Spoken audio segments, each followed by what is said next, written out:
જય હિન્દ દોસ્તો, હાલમાં ફોરેસ્ટની તૈયારી કરવાવાળા બધા જ ઉમેદવારો જે છે તે દુઃખી છે. અમુકને ગ્રાઉન્ડની ઉતાવળ છે તેથી દુઃખી છે, અમુકને પ્રશ્નો સાચા છે છતાં ખોટા આવ્યા છે, બે ત્રણ વખત અરજી કરી છે, સાચા ઓથેન્ટિક પ્રૂફ જોડ્યા છે છતાં પણ તેમાં કોઈ સુધારો નથી થતો તેથી દુઃખી છે. અમુકને કાંઈ નથી થતું, ગ્રાઉન્ડ પણ નથી થતું, માર્ક્સ પણ નથી થતા તેથી દુઃખી છે. પણ હાલની પરિસ્થિતિ આપણે જોઈએ તો આપણને ખબર જ છે તેમ કે એક માર્ક જે છે તે ખૂબ જ મહત્વનો છે. ફાઇનલ આપણે પીડીએફ આવે છે તેની અંદર નામ ન હોય, 1 માર્ક અથવા તો 1 માર્ક્સ માટે, અડધા માર્ક્સ માટે રહી જતા હોય ત્યારે આપણને 1 માર્કની વેલ્યુ જે છે તે આપણને સમજાતી હોય છે. તેથી બધાના માર્ક સુધરે તે પણ ખૂબ જ મહત્વનું છે. સાથે આપણે વાત કરીએ તો જે મિત્રોને હજી પણ પ્રશ્નમાં ભૂલ છે, અરજી કરેલી છે, સાચા પ્રૂફ જોડેલા છે છતાં પણ હજી ભૂલ આવી છે અને સુધારવી છે, તો તેના માટે શું કરવું પડે છે તે આપણે ઓડિયોમાં પણ જણાવેલું છે, આગળ વિડીયોની અંદર પણ આપણે મૂકેલું છે, આગળ બતાવેલ છે.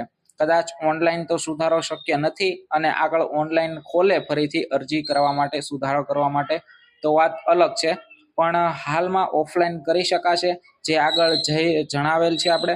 પરંતુ બીજા અનેક પ્રશ્નો છે કે આ ભરતીમાં આટલો વિલંબ શા માટે કરવામાં આવે છે? શું સાચે જ બધા સાથે ન્યાય કરવા માંગે છે કે એક પ્રકારની ચાલ છે?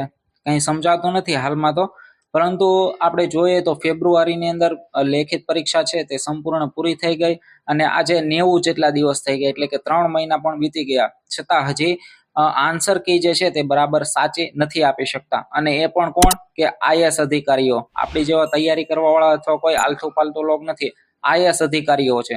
અને વન વિભાગમાં આપણે એક રિપોર્ટ મુજબ જોઈએ કે થોડા સમય પહેલા એક રિપોર્ટ આવ્યો હતો, તે મુજબ આપણે વાત કરીએ તો અંદાજે 5000 જેટલી જગ્યાઓ છે તે હાલ ફોરેસ્ટ ગાર્ડની અંદર ખાલી છે. ફોરેસ્ટ ગાર્ડની અંદર હાલમાં ખાલી છે. 5000 જગ્યાની વાત તો અલગ છે, પરંતુ આ એક નાની એવી એક ભરતી છે કે ફક્ત 823ની.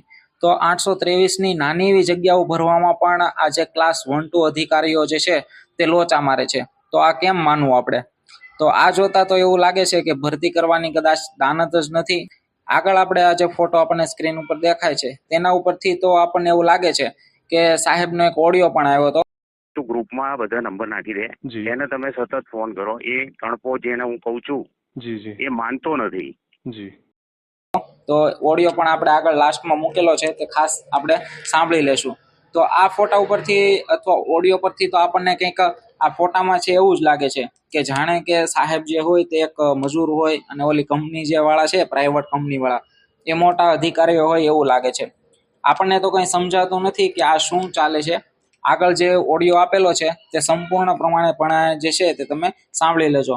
ચાલો, જે પણ હોય, ગ્રાઉન્ડની તો ઉતાવળ છે પણ સાથે ઘણા લોકો સાથે અન્યાય યથાવત જ છે. 3 વખત અરજી કરવા છતાં એક પ્રશ્ન પણ નથી સુધર્યો. તો ઓડિયો આપણે છેલ્લે આપેલ છે તે પણ ખાસ ધ્યાનથી સાંભળી લેજો. તેમાં સાહેબે શું કહ્યું છે કે જેને પણ આવા પ્રોબ્લેમ હોય કે ઘણી વખત અરજી કરેલી છે, સાચા ઓથેન્ટિક પ્રૂફ જોડેલા છે છતાં પણ હજી ભૂલ હોય તો રૂબરૂ જઈ અને અરજી કરજો. એટલે કે ગાંધીનગર જઈ અને તેની અરજી કરવી પડશે. અને જેમ બને તેમ વહેલા એક નાનું ગ્રુપ બનાવી લેજો કે જેને ઘણી બધી ભૂલ હોય તો આવું એક આ બધા જે લોકોને ભૂલ હોય તેનું એક ગ્રુપ બનાવી અને તેમાંથી અમુક લોકો જે છે તે ગાંધીનગર જજો, જેથી તમારા સાથે જે અન્યાય થયો છે તેનો ન્યાય થઈ શકે. કારણ કે આપણને ખબર છે, આગળ વાત કરીએ એમ, કે પોઈન્ટમાં પણ જો માર્ક્સ હોય ને તેની પણ વેલ્યુ આપણને અત્યારે નથી, કે અત્યારે એમ થાય કે ભાઈ એક પ્રશ્ન છે, ગાંધીનગર નથી જવું અથવા ભલે ન સુધરો, પરંતુ એક માર્ક્સની શું કિંમત છે ને, તે એક માર્ક્સ માટે રહી ગયેલા, ગઈ ભરતીમાં રહી ગયેલા હોય તેને આપણે પૂછી લેજો. તો આવું ગ્રુપ બનાવી અમુક લોકો અથવા તેના સ્થાનિક હોય, અમુક મિત્રો હોય તો તે પણ ત્યાં અરજી કરવા જજો, જેનાથી જે છે તમારા પ્રશ્નો પણ સુધરી શકે અને તમારા સાથે યોગ્ય ન્યાય થઈ શકે. અને જાઓ તો એક બાબત પણ ખાસ ધ્યાન રાખજો કે એક વસ્તુ ખાસ છે તે જાણીને આવજો કે જે આન્સર કી આવે તે તો બરાબર હવે કદાચ આવી શકે. કારણ કે ફાઇનલ તો આપણે ન કહી શકીએ, કારણ કે 3 વખત અરજી કરી છે છતાં પણ હજી બરોબર નથી આપી શકતા, તો હવે શું આપશે? છતાં પણ અરજી કરવી આપણે મહત્વની છે, કારણ કે એક માર્ક્સની આપણે વેલ્યુ છે. તો સાથે એક વસ્તુ ખાસ જાણીને આવજો કે ફાઇનલ આન્સર કી અને નોર્મલાઇઝેશન જલ્દી પતાવજો, તે પૂરું થઈ જશે. પરંતુ ગ્રાઉન્ડની તો હવે બહુ દૂરની વાત છે. પણ હવે જિલ્લા વાઇઝ મેરિટ જે છે તે આપી દેજો. આ વાત જે છે તે ખાસથી કરજો કે જિલ્લા વાઇઝ મેરિટ તો ફક્ત આપી દો, જેથી અમુક લોકોને જે ઓછા માર્ક્સ છે જેને, અથવા તો માર્ક્સ ઓછા છે અને ગ્રાઉન્ડ કરવું કે નહીં તે બાબતે મૂંઝાય છે, તે લોકોને રાહત મળી જાય અને એકેડેમીના ખોટા ખર્ચા જે થાય છે તેને પણ રાહત મળી જાય. તેથી જે લોકો જવાના છે તે આ બાબત જે છે તે ખાસ તેની વાત કરજો, અચૂક તેની વાત કરજો કે ફક્ત જિલ્લા વાઇઝ મેરિટ આપી દો, જેનાથી બધાને ખબર પડે કે હવે આગળ શું કરવું, અથવા તો બીજી ભરતીની અંદર જે છે તે પૂરતું ધ્યાન આપી શકે. આગળ હસમુખ પટેલનો ઓડિયો જે છે તે વાયરલ થયેલો છે, તે આપણે આગળ મૂકેલો છે. એક એક શબ્દ ધ્યાનથી સાંભળજો, શું કહે છે તે મુજબ જે છે, જેને ભૂલ છે તે મુજબ પ્રોસેસ કરજો. તમે રૂબરૂ આવીને રજૂઆત કરો રાઇટિંગમાં. પણ સર હવે તો તમે નોર્મલાઇઝેશન આવી જશે તો હવે કઈ રીતનું કરવાનું સર? અમે તો માર્કિંગ અમારું નેગેટિવ ડાઉન થઈ ગયું છે સર. હા ભાઈ, તને રિઝલ્ટ આપી દીધું, નિમણૂક આપી દીધી, એવું તો થઈ ગયો ઓર્ડર? ઓર્ડર ન તો નહીં થયું સર, પણ હવે અમારે શું કરવાનું એમાં? રૂબરૂ આવીને રજૂઆત કરવાની. ઓકે, નિરાકરણ થઈ જશે ને? નિરાકરણ લાવવું જ છે મારે. એ સારું સર. ને રૂબરૂ આવીને રજૂઆત કરો જી કે ભાઈ આટલા પ્રશ્નો ખોટા છે, અને ચિત્તો તો હમણાં મોદી સાહેબ 2 વર્ષ પહેલા કે 4 વર્ષ પહેલા બહારથી લાવે, ચિત્તો ભારતમાં છે જ નહીં. હા, એટલે સર અમારે બી એ જ ક્વેરી છે કે સર ગુજરાતમાં એમ સાચો આપેલો છે, એટલા માટે જ અમારે સર જે 3 વખત અમે વાંધા અરજી કરી, 3-3માં એ પ્રશ્ન એવો ને એવો જ રહ્યો છે, એટલા માટે સર. હું એક નંબર આપું, એને તું ફોન કર. જી. એ જે સુધારતો નથી ને, એટલે એ જવાબ ચિત્તો આવે જ નહીં, કોઈ સંજોગોમાં ચિત્તો આવે જ નહીં. હા સર, અમે જીસીઆરટી નું પણ પ્રૂફ મૂકેલો હતો એમાં. નહીં, પણ ચિત્તો તો હમણાં મોદી સાહેબ લાયા, ચિત્તો એ પહેલા હતો જ નહીં. હા, તો અમારે પણ સર એ જ કહેવાનું છે. ભારતમાં, ગુજરાતમાં ક્યાંથી ચિત્તો આવે? અમારે સર એ જ કહેવાનું છે કે સર ગુજરાતમાં તો છે જ નહીં. હું તને નંબર આપું, ત્યાં તમારા આખા તું ગ્રુપમાં બધા નંબર નાખી દે, એને તમે સતત ફોન કરો. એ તણપો જેને હું કઉ છું એ માનતો નથી, એટલે હું રિઝલ્ટ પ્રસિદ્ધ કરતો નથી. કારણ કે આ જે અમુક માનો કે સાબરમતી નદીનો જે પ્રશ્ન છે એ બી એટલો જ ગૂંચવાડા ભર્યો છે કે એને કઈ કોઈ તળાવમાંથી નીકળે, એ એના બદલે બીજું કંઈક લખાય છે. જી સર. એ અધિકારોમાં એને નથી પ્રોપર. એ સિવાય પેલી અમુક માનીની જોડણી સાચી છે, એને પૂરતી આપે છે અમુકને. હા સર, અમુક લખેલું છે સાચું છે. હા સર, એમાં અમારે એવા પણ ઘણા બધા ક્વેશ્ચનો છે, જોડણીઓ સાચી છે. ક્વેશ્ચન સાથે તમે હું જે નંબરો આપું ત્યાં આખા ગુજરાતમાંથી તમે એને ફોન કર્યા કરો જી કે ભાઈ આનું શું નિરાકરણ આવે. તમારે એક જ કહેવાનું કે ભાઈ અમે હાઈકોર્ટમાં જઈશું, કાં તો અમે આંદોલન કરીશું. જી જી જી. તમને કોઈ દ્વેષભાવ થશે નહીં. હું પોતે સેક્રેટરી બોલું છું. જી જી સર. એટલે સર હું ઉમેદવારોના હિત માટે લડું છું. નહીં તો હું પ્રસિદ્ધ ના કરી દેત. ના ના, મારે નથી કરવું એવું. હા જી સર. એટલે અમે સર અમારું કરવું જ નથી. હા, એટલે માર્કિંગ વધેલું હતું ને, તો સર એમાં આ રદ થાય ને એમાં અમારું માર્કિંગ ડાઉન થઈ ગયું, અને જેને અટેમ્પ નથી કર્યા એ લોકો વધી ગયા. એટલા માટે તમારું જો વ્યક્તિગત કોઈનું હિત જોવામાં ના આવે, વ્યક્તિગત તમને શું ફાયદો છે વ્યક્તિગત ના હોય. આમાં સામૂહિક જે પ્રશ્ન થતો હોય કે ભાઈ દરેકને નુકસાન થાય છે. જી.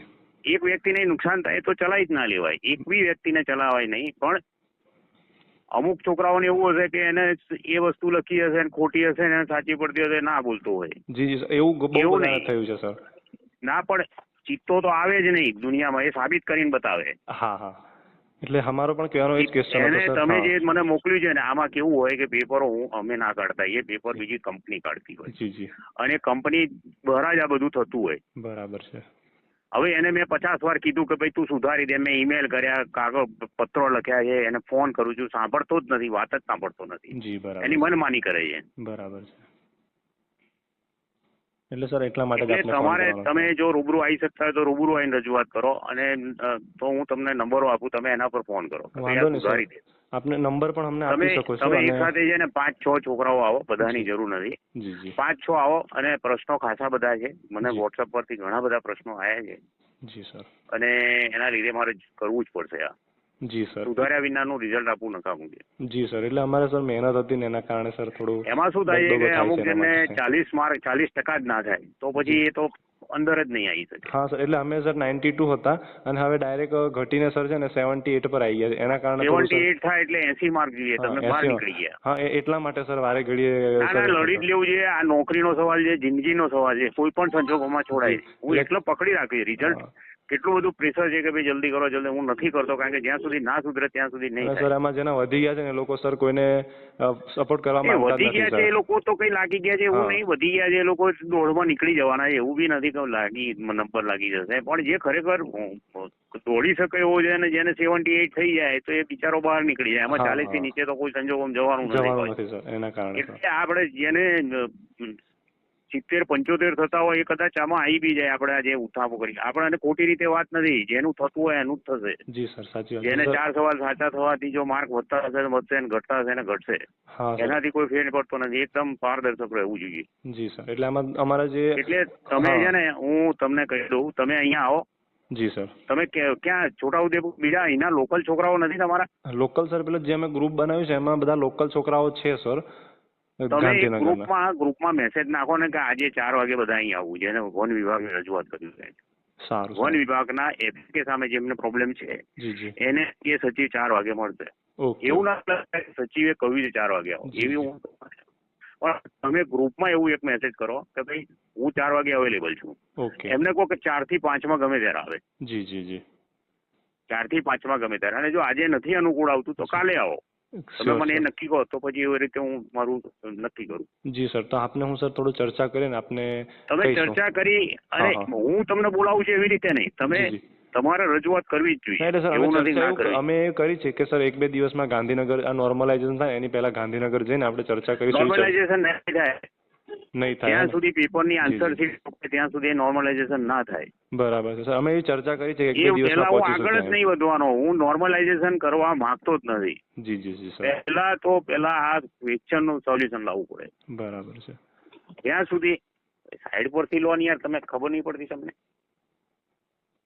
જ્યાં સુધી નોર્મલાઇઝેશન નો, જ્યાં સુધી પેપરના એક સવાલનો પ્રોપર ના થાય 100% એક્યુરેસી, ત્યાં સુધી આગળ વધવાનું જ નથી. જી જી જી. નહીં તો ઓર ઇસ્યુ થાય. જી. એટલે સર એના માટે જ આપને ફોન કરવાનો હતો. તો સર બીજું કઈ નહીં, અમારા માર્કેટિંગ ના તમે આવો. તમે ક્યારે આવો છો મને તમે અડધો કલાકમાં તમે આખું ગ્રુપમાં મેસેજ કરીને મને કીધું આજે આવો તો બહુ સારું. જી જી સર. આજે હું ફ્રી છું તો તમે આજે આવી જ જાઓ. અને આજે તમે ના આવી શકતા હોય તો તમારા ગ્રુપના 4, 5, 6 જણા તમારી શિફ્ટ વાળા જેમને અન્યાય થયો છે એ લોકો આવે, હું કહું એવી રીતે રાઇટિંગમાં મને કાગળ આપે અને પછી હું પેલા પર ચડી બેસું કે આ રીતે ના ચાલે. જી કઈ વાંધો નહીં સર. અમે કદાચ ફિઝિકલ છે, કદાચ મોડું થશે. જી જી. 78 અંદર નહીં આવો તો હાર જતા રહે. જી સર. હા એના માટે સર થોડું આની પછાડી એટલા માટે સર માથાકૂટ ઉપર. ના હવે તમે સીધું કમ્પ્લીટ વાત તમારી ગોઠવાઈ જાય પછી જ મને તમે વોટ્સઅપ કરજો. જી જી સર. આપને કોલ ના કરતા ખાલી વોટ્સઅપ થી મને કહેજો કે આવો છો કેટલા વાગે આવો. જી જી જી સર. હે ને. આભાર સર તમારો.